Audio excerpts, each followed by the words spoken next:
Hi everyone, this is Kathy with Trash for Peace. Here's another video, and my assistant today is, what's your name? Gabe.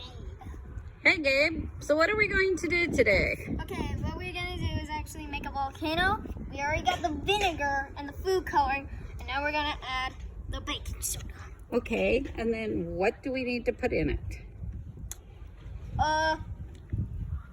Vinegar, baking soda, food coloring. All right, and then what's going to happen? It's gonna erupt like an actual volcano, but it ain't actually a volcano, as you can see here. Okay, are we ready? Yep. All right, I'm going to stand back. All right. Let's do this. Oh,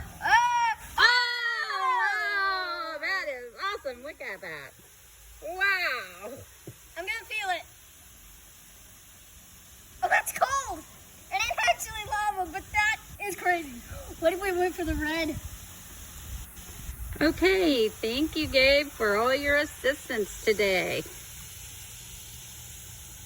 Bye. Okay, bye.